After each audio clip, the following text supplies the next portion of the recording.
예, 우리 요한계시록 우리 16번째 말씀입니다. 7교회에 대한 6번째 말씀을 함께 나누겠습니다. 오늘은 이제 우리 스무나 교회에 대한 마지막 부분의 말씀을 나누시고 계속해서 우리 버가모 교회에 대한 하나님의 예수님의 말씀을 함께 나누시면 좋겠습니다.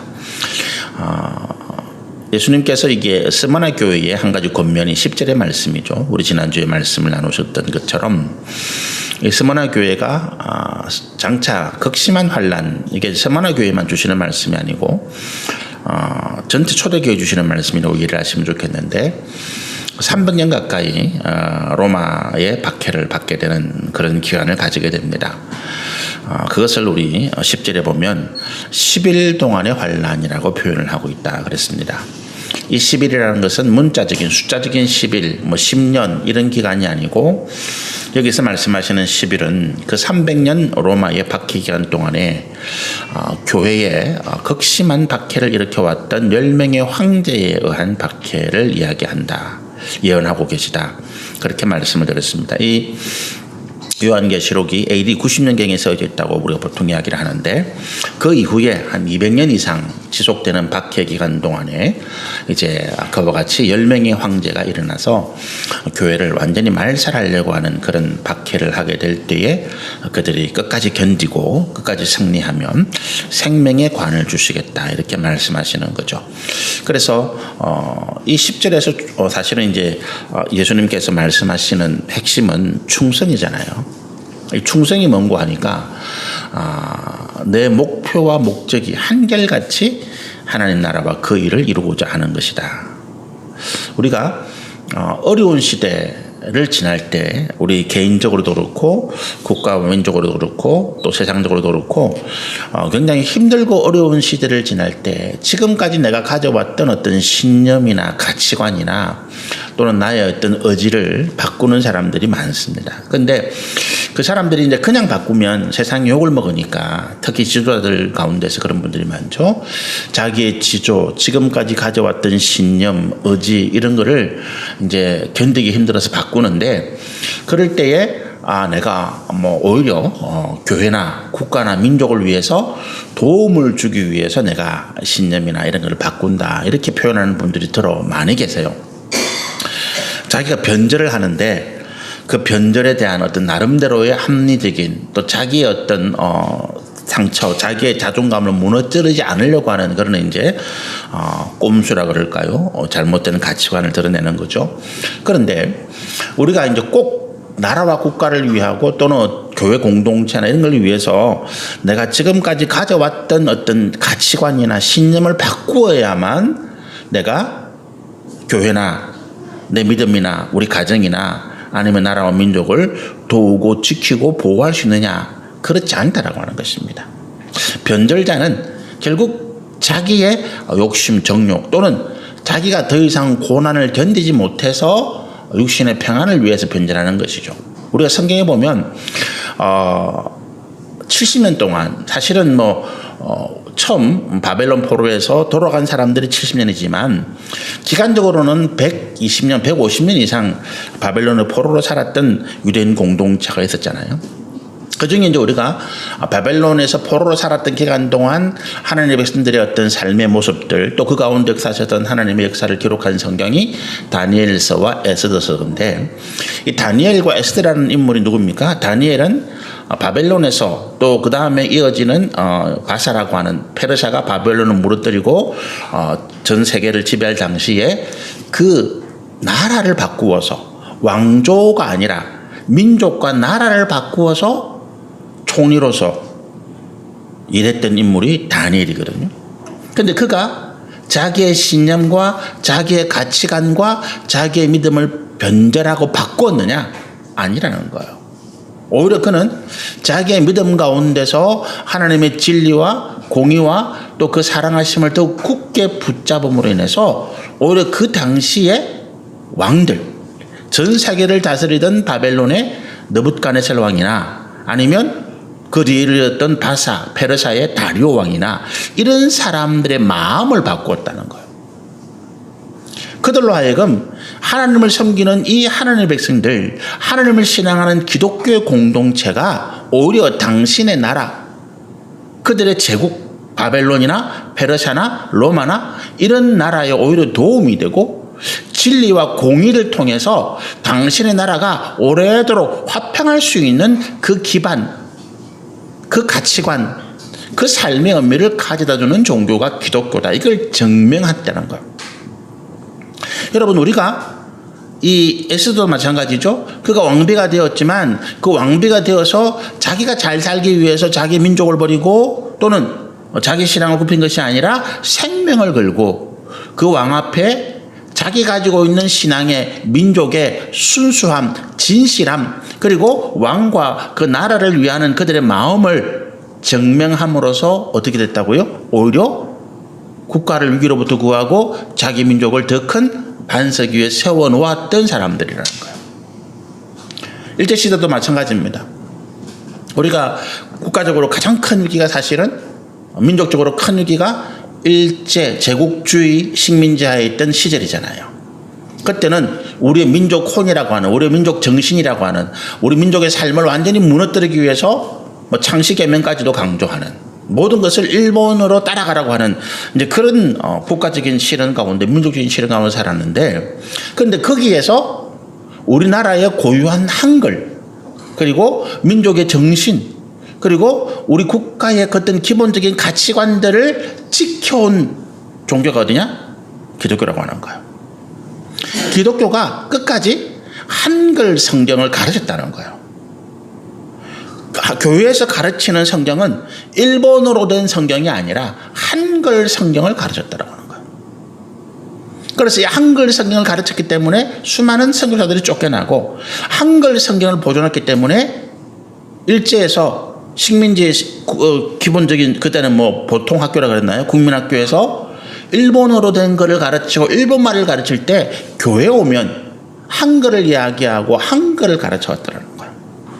그 당시에 기독교인들이 불과 우리 전 국민의 1%, 2% 채되지 않은 숫자였지만, 그러나 그 하나님 가운데 있는 진리와 공의와 자유와 화평의 이 정신, 가치관들을 국민들에게 가르치고, 그리고 그와 같이 기독교의 정신을 가지고 있는, 가치관을 가지고 있는 민족의 지도자들이 수많이 일어나서 이 나라를 어려움 가운데 건져내고 새롭게 건국을 하고 이 자유와 화평과 번영의 지금의 기반을 만들어냈더라는 것입니다. 그래서요, 우리가 1948년도에 국회의원 선거를 하고, 남한에서만 국회의원 선거를 하고 단독 정부를 만드는데, 대통령 선거를 하기 전에 국회의원 선거가 먼저 이루어지고 국회의원이 먼저 선출이 되어집니다. 그런데 그 국회의원 중에, 대한민국을 대표하는 국회의원들 중에 대부분이 기독교 신자였다는 거예요. 그래서 지금도 국회에 그 기록이 남아있다는 거죠. 재헌국회라고 해서 우리나라의 헌법을 만들고 우리나라의 통치의 기반, 우리나라의 통치의 기본 이념을 만들었던 국회가 처음 만들어진 재헌국회라고 그러는데, 그 국회를 처음 시작할 때 국회의장이 이런 이야기를 합니다. 그거 다 기록에 남아있는 부분이잖아요. 국회의장이 어느 의원에게 이런 이야기합니다. 어느 의원, 우리 기도하고 시작합시다. 대한민국 국회에서 국회를 하는데, 처음 국회를 시작하는데 그 중에서 한 국회의장이 한 의원을 지목해서 우리 기도하고 시작합시다. 그래서 그 국회의원이 기도를 하고 대한민국 국회를 시작을 해요. 그게 역사에 기록되어 있는 부분들이죠. 어떻게 가능했느냐? 우리가 어떤 환난과 고난 가운데서도 우리의 믿음의 가치관, 우리의 믿음의 가치관이 뭐라고요? 진리와 공의와 화평과, 그리고 이 땅에 하나님의 사랑과 자비와 긍휼하심을 나타내는 이런 것들이 우리 진리의 가치관들이잖아요. 그것들을 지켜나갈 때, 그것들을 우리가 견지해 나갈 때 오히려 어려운 가운데서도 국가와 민족을 새롭게 하고 고통받고 있는 백성들을 긍휼히 은혜 가운데 새로 위로하는 그런 일들이 있었더라라고 하는 것입니다. 그것이 충성이다라고 하는 거예요. 어떤 상황에서도 내 목표와 목적이 한결같이 하나님 나라와 그 의를 이루고자 하여 흔들림이 없는 이런 모습을 우리는 충성이다. 10절에 보면 마지막에 10일 동안 극심한 환난, 300년 동안 교회가 환난을 당하고 고통을 당하겠지만 그러나 죽기까지 죽음의 자리에서도 이 충성됨이 흔들리지 않고 생명의 관을 내게 주시리라. 이 땅에 우리의 원수들이 이 땅의 교회를 핍박하고 이 땅의 성도들을 고난 가운데 몰아가는 사람들이 마지막으로 할 수 있는 일이 뭡니까? 우리를 죽이겠다라고 하는 거잖아요. 우리의 생명을 빼앗겠다라고 하는 거잖아요. 그러나 하나님은 뭐라고 말씀하십니까? 그 빼앗겼던 육신의 생명을 도로 주실 뿐만 아니라 우리가 구하고 바랬던 영원한 생명을 주시리라. 이렇게 말씀하시는 거죠. 11절에 계속해서 성령이 이렇게 말씀하십니다. 귀 있는 자는 성령이 교회들에게 하시는 말씀을 들을지어다. 이기는 자는 둘째 사망의 해를 받지 아니하리라. 이것이 이제 영생에 대한 약속인데, 제가 이제 이 둘째 사망에 대한 이제 이 말씀을 오늘 좀 자세하게 나누어야 될 필요가 있다. 그렇게 말씀을 드렸죠. 우리가 첫째 사망, 둘째 사망이 있으니까 첫째 사망이 있는 거잖아요. 그죠? 부활도 첫 번째 부활이 있고 두 번째 부활이 있습니다. 우리가 두 번씩 부활한다는 게 아니라 첫 번째로 부활하는 사람들이 있고 두 번째로 부활하는 사람이 있다. 이 둘째 사망도 마찬가지. 둘째 사망은 좀 다릅니다. 처음 사망이 육신의 사망이잖아요. 그죠? 근데 둘째 사망은 우리 인간이 영혼과 육신으로 이루어졌다고 할 때 이 영혼은 불멸, 없어지지 아니하고 영혼이 존재하는 그런 존재인데, 이 영혼까지도 죽음이라고 하는 영혼은 고통을 당하게 되더라라고 하는 것이 둘째 사망입니다. 그러니까 첫 번째 부활은 예수를 믿는 사람들의 부활이에요. 그래서 예수님이 이 땅에 재림하실 때 그 재림하시는 천군 천사의 나팔 소리와 함께 동시에 모든 죽었던 사람들, 믿음 가운데 잠들었던 사람들이 다 부활하게 됩니다. 그때 우리 육신이 부활할 뿐만 아니라 우리 육신을 떠나 있던 영혼이 다시 이 새로워진 육신과 결합하게 되는 그런 이제 부활이죠. 그리고 이 두 번째 부활은 뭐냐 하면, 이제 첫 번째 부활을 경험한 첫 번째로 부활한 그리스도인들이 1000년 동안 이 땅에서 이 땅에 오신 예수님을 왕으로 모시고 우리가 왕노로 타게 될 때 그들은 여전히 죽음 가운데 있게 되는 거죠. 1000년이 지나면, 천년왕국이 끝나면 요한계시록 20장에 보면 이제 하나님께서 마지막 이 땅의 모든 것들, 이 땅에 존재하던 하늘과 땅, 바다까지도 다 이제 심판하시기 위해서 죽었던 영혼들을 다 다시 부활시키게 되는데, 이것이 두 번째 부활입니다. 이 두 번째 부활은 예수를 믿지 않는 자들이 하나님의 영원한 심판대에 서기 위해서 부활되는 거예요. 우리는 첫 번째 부활 가운데 부활해서 다시 부활할 게 없잖아요. 우리는 계속, 그럼 그때는 우리는 뭐 합니까? 우리는 하나님께서 만드신 새하늘과 새 땅에 들어가게 되는 거죠. 그래서 우리는 이제 믿는 자들은 첫 번째 부활을 이룬 이후에 예수님과 함께 이 땅에서 1000년 동안 왕노릇 하게 되는, 제가 왜 이 땅에서 1000년 동안 왕노릇 할까라고 생각해 보니까 우리 이 땅에서 못 해본 게 너무 많잖아요. 저도 못 해본 게 너무 많아요. 예수 믿는다고 손해본 것도 많고 못 해본 것도 많고 억울한 것도 많고, 그 천국 가면 다 갚아지겠지라고 하겠지만 모르겠어요. 예수님, 하나님께서 우리 가운데 이런 말씀 주신 거 기억하십니까? 누가복음이나 마태복음에 보면 우리가 예수님을 위해서 이 땅에서 땅을 잃어버리거나 집을 잃어버리거나 가족을 잃어버리거나 생명을 잃어버리면 이 땅에서 100배를 받고 영생을 선물로 받는다. 그게 말씀인 것 같아요. 우리 이 땅에서 손해본 것, 예수 믿는 것 때문에 우리 손해본 것 참 많아요. 그죠? 못 해본 것 참 많습니다. 죄 짓는 거 말고 시간적으로나 우리가 봉사하고 우리가 섬기고 기도하고 주의 선한 일을 한다고 육신의 기쁨을 누리지 못한 게 참 많죠. 그런 것들을 주님이 다 100배나 갚아주시더라. 제가 개인적으로 저는 뭐 해보고 싶은 게 전에 한번 말씀드린 적이 있는데, 나는 우주여행, 저 우주의 가장 깊은 곳에 거기 한번 가보고 싶다. 뭐 이 땅에서는 안 되는 일이잖아요. 그러나 우리 천연왕국에서는 가능한 일이라고 믿고요.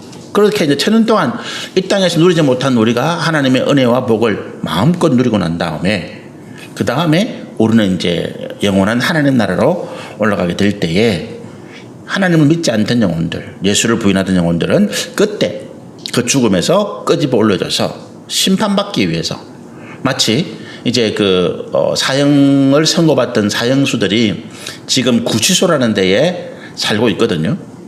교도소가 아니고 구치소입니다. 구치소에 이제 수감돼 있다가 그들이 구치소 밖을 나오는 때가 언제냐 하면 사형받기 위해서, 사형을 집행당하기 위해서 나오는 때가 구치소 밖으로 나오는 거예요. 그러면 이제 영적으로 보면 지금 하나님을 믿지 아니하고 예수를 부인하던 자들이 구치소, 영적인 감옥에 지금 잠들어 있는 거예요. 그래서 그걸 깨워냅니다. 뭐 하기 위해서? 영원한 심판을 받게 하기 위해서. 그게 이제 불못이라고 하는 심판으로 표현되어 있는데, 그게 성경에 표현된 두 번째 부활. 이 두 번째 부활은 영생으로 가는 것이 아니라 영원한 죽음으로 가기 위한 부활이다. 그리고 둘째 사망을 받게 되는 거죠. 11절에 보면 이기는 자는 둘째 사망의 해를 받지 아니하리라. 이게 이 말입니다. 이기는 자는 어떤 자라고요? 끝까지 믿음을 지키고 충성을 다한 자들이 이기는 자다 그랬잖아요. 그죠?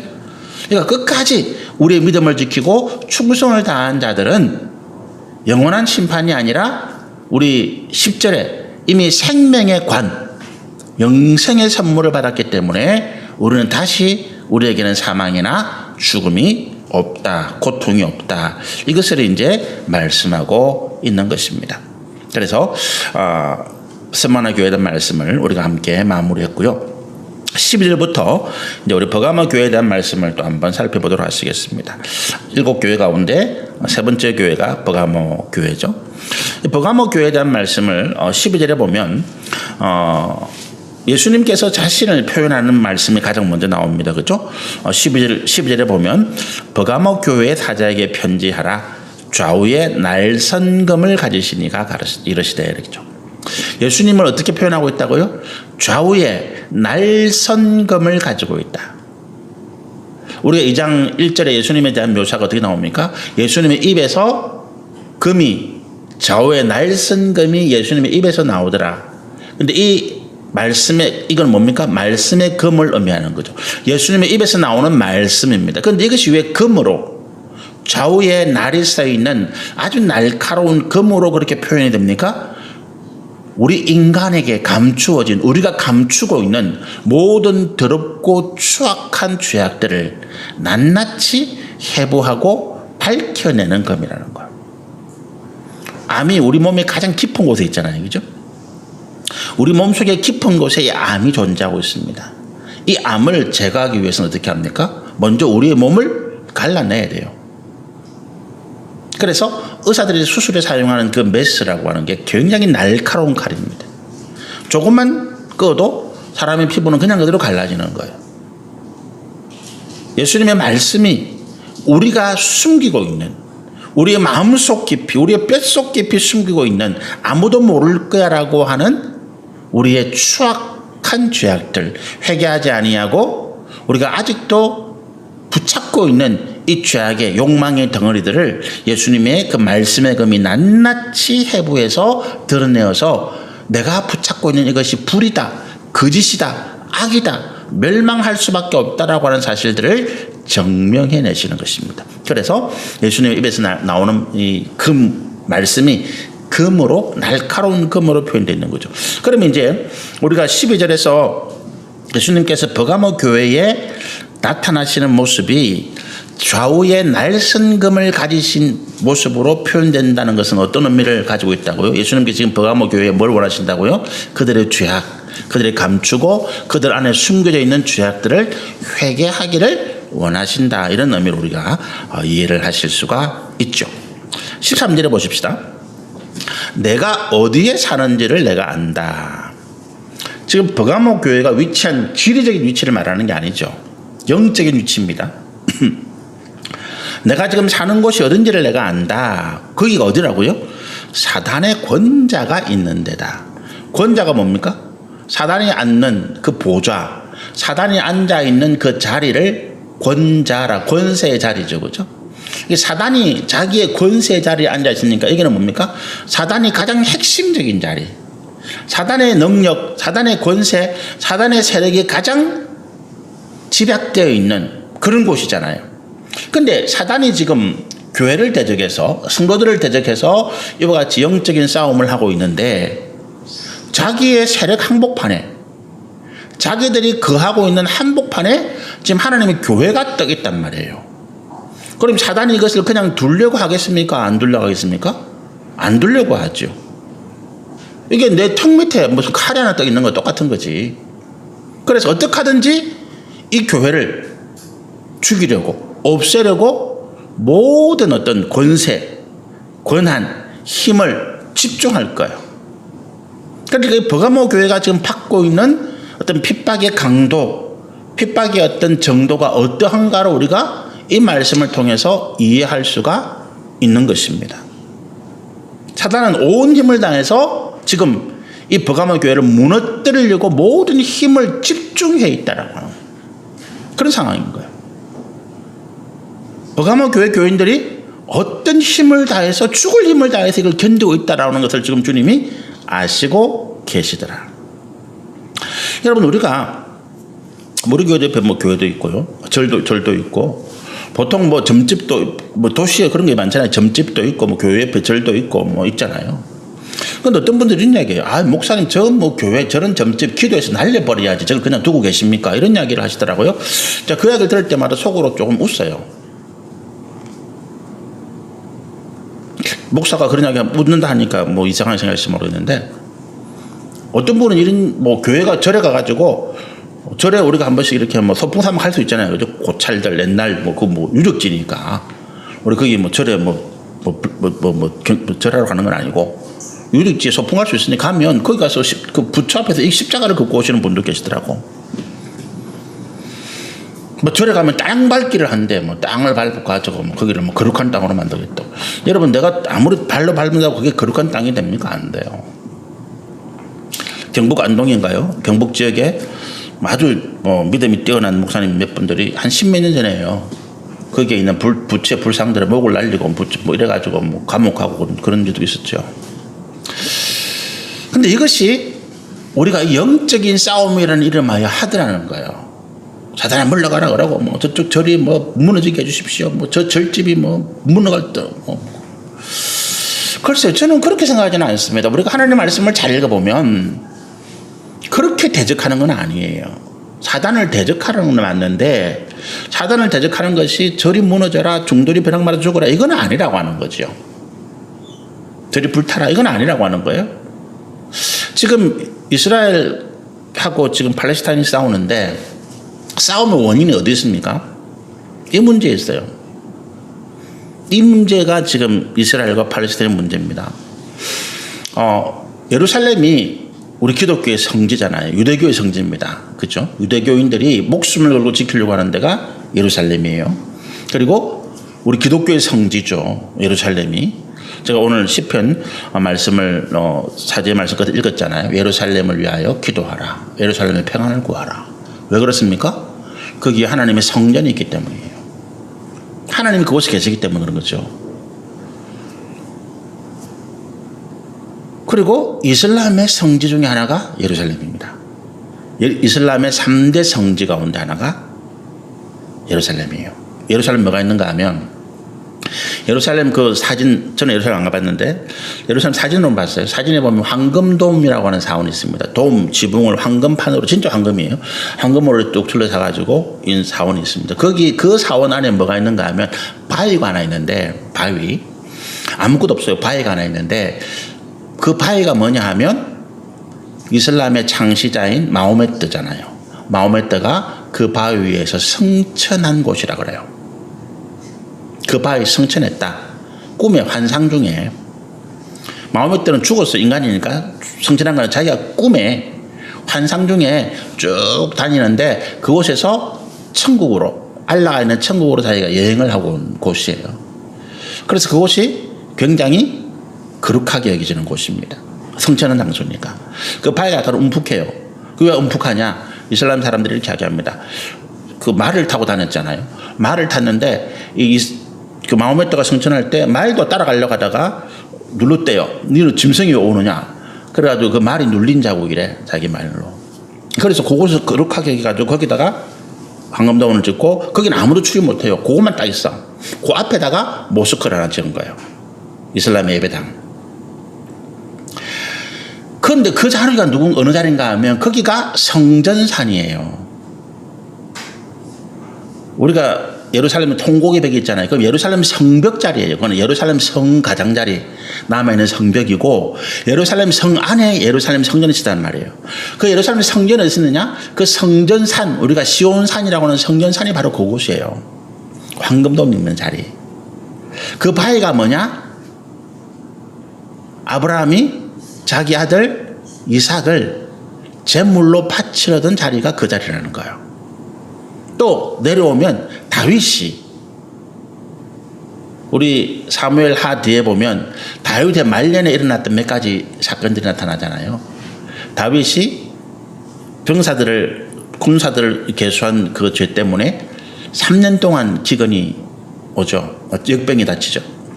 근데 그 역병의 마지막 때에 다윗이 자기의 죄를 회개하면서, 하나님, 이 백성들이 무슨 죄가 있습니까? 나와 내 집안을 벌하시고 이 백성들을 용서해 주십시오라고 회개하던 자리가 그 자리예요. 그게 아라우나라고 하는 사람의 타작마당이었는데, 그곳에서 회개하고 하나님께서 다윗의 회개를 받아들이시고 역병을 딱 멈추고 하나님께서 다윗에게 그 땅을 사서 거기에서 속죄의 제사를 드려라. 그 자리가 아라우나의 타작마당. 그리고 나중에 다윗이 그곳에 하나님의 국계를 옮기고 그곳에 성전을 지은 곳이 그 자리입니다. 그러니까 성전은 다 무너지고 없어. 그런데 이슬람이 예루살렘을 침략한 다음에 그 자리에 자기들의 사원을 세워놓은 거예요. 유대인들이 생각할 때 얼마나 이가 갈리는 자리예요. 예루살렘을 자기들이 차지해서 군사력을 가지고 예루살렘을 실질적으로 통치하고 있습니다. 실질적으로 예루살렘을 통치하고 있는데 그곳에는 손을 댈 수가 없는 거야. 시온산입니다. 그들이 전 세계에 흩어져서 눈물을 흘릴 때에도 그곳을 바라보면서 기도하고 그곳에 다시 하나님의 거룩한 성전을 세우는 것이 그들의 꿈이에요. 그들의 최종적인 목적입니다. 그런데 거기에 이슬람 사원이 떡하니 서 있는 거지. 이걸 어찌 할 수가 없어. 3년 전에 그 모스크, 그 황금돔 밑에 모스크 예배드리는, 이슬람 예배드리는 자리, 그 자리에 이슬람 군인들이 들어가가지고 테러범들을 색출한다고 그 이슬람 예배드리는 그 사람들 막 끄집어내고 폭행하고 다치고 막 죽고 그랬어요. 그게 2년 전인가 3년 전에 일어난 사건입니다. 이번에 하마스가 왜 그렇게 무분별하게 이 사람들이 우리가 생각할 때 상식적으로도 이게 전쟁이 이긴다고 생각이 안 되는 전쟁을 지금 하고 있는데 왜 이렇게 했을까? 그 보복이라는 거예요. 2년 전에 그들이 예배드리는 그 거룩한 자기들의 예배, 이슬람이 세계 3대 성지자라고 했잖아요. 거기에 예배드리는 자기 이슬람, 자기의 그 형제들을 이스라엘 군대가 들어가서 무자비하게 끌어내고 폭행하고 다치고 죽게 해야 된다는 거예요. 그거를 우리가 원수를 갚겠다. 제가 이 무슨 말씀을 드리고 있습니까? 사단의 권세가 예루살렘에 떡하니 자리 잡고 있는 거예요. 유대인들이 볼 때는 우리는 그거 별로 심각하게 생각 안 합니다. 기독교인들은. 그건 좀 유대인들과 느끼는 감정이 가치가 달라서 그런 거예요. 지난주에 금요일인가 이스라엘 대사가 우리 창원에 왔어요. 극동방송에서 기독교들 모아놓고 자기가 뭐 이렇게 강연도 하고 같이 예루살렘의 평안을 위해서 기도회를 연다고, 이게 이스라엘 대사가 움직이니까 이 보안 문제 때문에 공식적으로 이제 연락을 못하고 몇몇 목사님들 저한테 연락이 와가지고, 목사님 지난주부터 우리 교회 좀 광고해주고 좀 성도들 좀 참여하게 해달라고 명단을 달라고 그러더라고. 명단을 자기들이 미리 보안 체크하겠다고.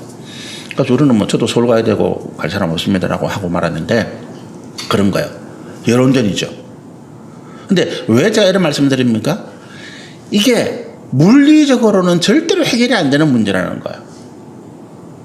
우리는 그게 한 발씩 들어있잖아요. 거기에 뭐 황금돔 있는지 없는지 뭐 상관없어요. 그리고 우리가 다시 예루살렘에 유대인들의 성전이 세워지든 말고 우리 상관없는 거예요. 우리는 이미 그 시대를 지난 거죠. 예수님의 십자가 사건 이후로 우리는 어떻게 됐다고요? 예루살렘 성전과는 상관이 없는 하나님 나라를, 교회, 하나님의 백성들이 새롭게 된 거죠. 유대인들은 그러나 예수를 믿지 않았기 때문에 여전히 구약 시대에 율법 아래 살고 있는 존재들입니다. 그 사람들이 예수 믿는 사람들은 아닙니다. 그래서 그 사람들의 최종 목적이 어쨌든 간에 그 자리에 유대인들의 성전을 세우는 거라는 거예요. 그런데 이거를 물리적으로 어떻게 했다가는 전쟁이 나니까 괴롭히는 거예요. 괴롭혀서 이 팔레스타인 사람들 어떻게 하는지 그 길을 물러나도록.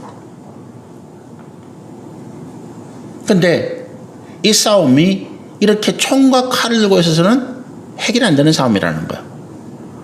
양쪽 다 자기들이 믿는 신이잖아요. 한쪽에는 여호와 이름으로, 하나는 알라 이름으로 똑같이 구약의 전통을 가지고 있어요. 이슬람 사람들도 우리는 아브라함의 자손을 이야기합니다. 이런 이슬람 사람들이 자기들을 향해서 우리는 아브라함의 후손을 이야기합니다. 어느 계통? 이스마엘 계통. 아브라함의 장남이라고 할 수 있죠. 서자지만 가장 먼저 아브라함으로부터 태어난 아들 하갈이라고 하는 이집트 여인에게서 태어난 그 아들 이름이 뭡니까? 이스마엘. 역사적으로도 성경에 보면 그 이스마엘의 후손들이 지금의 이슬람 세력과 아랍의 사람들과 거의 혈통이 같아요. 그리고 유대인들은 누구의 후손이라고? 우리는 아브라함의 아들, 적자인 이삭의 후손. 우리는 누구의 후손입니까? 우리도 아브라함의 후손이에요. 참 묘하죠? 그럼 우리는 이삭의 후손입니까? 이스마엘의 후손입니까? 아니에요. 우리는 혈통으로 아브라함의 후손이 아니고 우리는 아브라함의 믿음의 본을 따라서 아브라함이 우리 가운데 믿음으로 세워진 그 본, 그리고 아브라함을 이은 믿음의 세대들, 유대인들이 아닙니다. 아브라함을 뒤를 이어서 믿음으로 우리 가운데 그 줄기를 이어주었던 믿음을 따라서 우리가 하나님의 백성이 된 것입니다. 그래서 우리도 아브라함의 후손은 맞아요. 우리는 믿음의 후손이라는 거죠. 이슬람은 아브라함의 아들 이스마엘의 후손, 그 혈통을 따른 것이라는 거예요. 유대인들도 아브라함의 아들 이삭의 후손, 혈통을 따른 거예요. 아브라함이 하나님을 믿으니 하나님께서 그 믿음을 어렵다라고 인정하신 그 믿음의 역사를 따라서 우리는 예수 그리스도를 통해서 구원을 받은 하나님의 백성, 아브라함의 후손이라고 이야기하는 것입니다. 자, 그러면 우리가 13절까지만 오늘 말씀을 전하고 마치려고 합니다. 사단의 권세에 있을 때 이 버가모 교회가 지금 문제 핵심이 그거예요. 뭐를 가지고 싸워야 되느냐는 거예요. 지금 사단의 권세가 역사적으로 교회를 박해하는 로마의 권세, 로마의 권력을 이야기하는 거예요. 로마의 군대가, 로마의 권세가, 로마의 행정이 지금 버가모 교회를 무너뜨리려고 집중해 있는 상황입니다. 군세가 압박하고 행정적으로 압박하고 붙잡아다 감옥에 가지고 순교시키고 고문을 가하고 이런 상황이에요. 그런데 여기에서 버가모 교회가 뭘 가지고 싸워야 되냐는 거야. 총칼을 들고 그러나 싸웁니까? 택도 없지. 돈을 가지고 싸울까요? 아닙니다. 날마다 성전에서 그냥 기도만 하면 됩니까? 그것도 중요하겠죠? 그러나 우리가 날마다 성전에서 기도만 한다고 해서 어떤 결과가 나오겠습니까? 오히려 그거는 더 광신적인 집단들이 가지 않겠어요? 기도해야 됩니다. 왜? 우리가 하나님 앞에 용기를 얻고 우리의 믿음 가운데 하나님 주시는 은혜를 통해서 우리가 위로받고 소망을 얻기 위해서 기도해야 되죠. 그런데 말씀이 뭐라고요? 진리라고 하는 것이 따른다는 거예요. 우리의 검은, 말씀의 검은 진리의 검이라고 하는 거예요. 버가모 교회 성도들의 숫자가 얼마 될지 모르겠습니다. 100명이 될지 200명이 될지 얼마가 될지 모르겠는데 그를 둘러싸고 있는 도시의 사람들은 5,000명, 10,000명, 50,000명, 몇만 명이 될 거 아니에요. 어떻게 들어 싸운다고요? 진리의 싸움이라는 거예요. 지금 당신들이 하는 일은 틀렸다라고 하는 거예요. 다르다는 개념이 아닙니다. 여러분 지금 요즘 진리를 묘하게 이 사단이 섞어가지고 다르다 이렇게 이야기해요. 틀리다라고 말하면 안 된대요. 다르다라고 이야기해야 된답니다. 우리 사람들의 피부는 다릅니다. 흑인들은 틀렸다가 아니에요. 옛날에 노예제도는 뭐 때문에 만들어졌다고요? 이 검은색 피부가 틀렸다는 거야. 검은색 피부는 잘못했다는 거야. 죄라는 거야. 그래서 흰색 피부가 공이기 때문에 이 공의의 흰색 피부가 흑색 피부를 얼마든지 노예로 삼고 착취하고 생명을 죽이든 살리든 그건 상관없다는 거예요. 근데 그건 잘못된 거예요. 그건 다르다는 것입니다. 피부의 색깔은 다르다. 나라와 민족마다 문화는 다르다. 그러나 진리는 옳다 그르다라고 하는 문제입니다. 진리는 옳다 그르다는 문제입니다. 그 뭐가 진리예요? 공의가 진리라고 하는 거예요. 사랑의 진리라고 하는 것입니다. 화평의 진리라고 하는 거예요. 공의가 뭐가 공의입니까? 말씀드렸잖아요. 내가 권세를 가지고 있다고 해서 권세가 없는 너희를 하고 이거는 공의가 아니라고 하는 거예요. 권세를 잡은 자들은 그가 힘이 있든 없든 그가 흑인이든 백인이든 황인이든 아프리카 사람이든 인도 사람이든 동남아 사람이든 우리나라에 들어와 있는 사람들 교회가 그들을 공의로 받아들이지 못하고 있는 거 우리가 회개해야 됩니다. 우리가 회개해야 돼요. 피부 색깔 다른 것 때문에 우리가 그들을 무시하고 멸시하는 것 회개해야 됩니다. 우리가 길거리 가다 보면 백인 만나면 은근히 우리가 좀 두려워하고 부러워하잖아요. 그런데 동남아 사람들 만나면 우리가 은근히 무시하고 멸시하고 저것들 이렇게 합니다. 회개해야 돼요. 그 공의가 아닙니다. 공의는 모든 사람들에게 평등하다. 그들이 이 땅에서 살아가고 자녀를 낳고 교육하고 그들의 직업을 가지고 그들의 삶을 살아갈 그 존엄성을 지켜줄 때 이 땅에 하나님의 공의가 드러난다. 버가모 교회 교인들이 어떻게 얘기한다고요? 당신들이 지금 우리를 억압하고 폭행하고 우리의 재산을 빼앗고 생명을 빼앗는 것은 공의가 아니야. 진리가 아니야. 내가 지금 이슬람교를 신봉한다고 해서 핍박받는 것 공의가 아닙니다. 이슬람교를 인정한다는 이야기가 아니에요. 그죠? 내가 이슬람교를 믿는다고 해서 핍박받는 것 공의가 아닙니다. 내가 동성애자라고 해서 핍박받는 것 공의가 아니에요. 그럼 예수님이 왜 그들을 위해서 십자가에 죽으셨어요? 이번에 그 가자 지구에서 5명의 한국인이셨어요. 그죠? 뉴스 보셨어요? 40대의 한국인 여자가 파키스탄 그 팔레스타인 남자와 결혼해서 한 10년 가까이 한국에 살다가 자녀를 낳고 살다가 10년 전에 이제 자기 그 파키스탄이죠. 팔레스타인으로 돌아가서 거기서 이제 또 얼마 전에 100일 얼마 안 된 아이를 낳았더라고요. 그 5 식구야. 딸, 아들, 막내가 100일 좀 지나네. 남편, 부인. 근데 그 팔레스타인 남편분도 한국으로 귀화를 했더라고요. 한국 국적이야 다.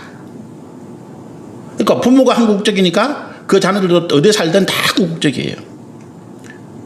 그 팔레스타인에 태어났더라도 한국 국적인 것입니다. 그런데 그 5 식구가 사던 집이 폭격당하고 생명위협을 받으니까 남쪽으로 왔는데 이집트 국경이 막힌 거잖아요. 근데 우리나라 영사관이 우리나라 외교관들이 힘을 써서 어제 아래 그 사람들이 다 이집트로 들어온 거예요. 나올 수 있는 거죠. 한국 여권을 가지고 있으니까. 한국지 가지고 있으니까. 187명인가 나왔다는데 그 중에 나온 거예요. 아직도 못 나온 사람들이 이중국적을 가지고 있거나 외국인들이 아주 수천 명이 남아있는데 어쨌든 우리나라 외교관들이 힘을 써서 그 사람들을 먼저 데리고 나온 거예요. 그런데 살지 뭐 때문에 그렇게 편견을 한다고요? 그 사람들이 이슬람이기 때문에요. 저는 그렇게 편견하는 사람들 중에 기독교인이 없다고 말하지 못하겠습니다. 특히 우리 기독교인들이 이슬람가라면 막 염증을 일으키잖아요. 저는 그거 회개한다고 봐요. 그럼 우리가 뭐 때문에 이슬람에 가서 복음을 전하고 우리 선교사들이 목숨을 걸고 이란이나 사우디아라비아에 가서 목숨을 걸고 선교하고 있습니까? 이슬람 그렇게 우리가 미워하는데 공의가 아니에요. 사랑이 아닙니다. 버가모 교회가 뭘 가지고 싸운다고요? 하나님의 공의, 하나님의 사랑. 그들로 지금 누구의 백성으로 살고 있습니까? 이 땅에서 로마의 시민으로, 로마의 통치를 받고 있는 로마의 국민으로 1등 시민, 2등 시민 그거는 모르겠지만 어쨌든 로마의 법률의 보호를 받고 로마 당국, 로마의 어떤 지도 아래, 보호 아래 그들의 삶을 이루어가고 있는 사람이에요. 그런데 예수를 믿는 것 때문에 그들이 교회를 다니고 있는 것 때문에 생명을 잃고 재산을 잃고 고난을 당한다면 이거는 공의가 아닙니다라고 외치는 거예요. 이건 공의가 아니다는 거예요. 이건 사랑이 아닌 거예요. 그렇게 해서 이 땅에 화평이 올 수가 없다라고 하는 것입니다. 이것이 버가모 교회가 그 사단의 권좌에서 싸울 수 있는, 이길 수 있는 힘인 것입니다. 하나님의 진리, 그게 뭐라고요? 공입니다. 예수, 하나님의 공이라고 하는 거예요. 예수는 하나님의 화평이에요. 진리가 다른 것이 아닙니다, 여러분. 하나님의 말씀 가운데 있는 그 공의와 화평과 사랑을 우리가 이 땅에 실천할 때 우리는 진리를 말하는 사람이 되고 진리를 행하는 사람이 되고 우리가 사탄의 권세가 있는 이 자리에서 우리는 이겨나갈 수 있는 것입니다. 전 세계적으로 지금 이스라엘에 대한 여론이 안 좋죠. 유대인들에 대한 여론이 안 좋습니다. 전 세계적으로 팔레스타인보다 이스라엘이 더 욕을 먹고 있습니다. 왜? 이거를 무시했기 때문에 그래요. 힘이 있다고, 권세가 있다고 약한 자들을 짓밟고 있기 때문에 그들이 아무리 하나님의 이름을 내세우고 그들이 아무리 모세의 이름을 내세우고 그들이 아무리 성경의 이야기를 갖다 붙여도 그건 힘이 없는 거예요. 진리가 아니기 때문에 그렇습니다. 13절의 말씀을 우리가 잘 한번 사탄의 권자가 있는 데에서 그곳에서 어떻게 이 스무나 교회가 버가모 교회가 싸우고 이기고 견뎌 나갈 수 있었을까? 13절 마지막 장에 나를 믿는 믿음을 저버리지 아니하였다. 하나님의 공의, 하나님의 사랑, 하나님의 화평입니다. 우리가 끝까지 이 진리의 선한 싸움으로 사단의 모든 계교와 악한 권세를 이기고 승리하게 되시기를 소원하고 축복합니다. 우리 잠시 한번 기도하겠습니다. 거룩하신 하나님.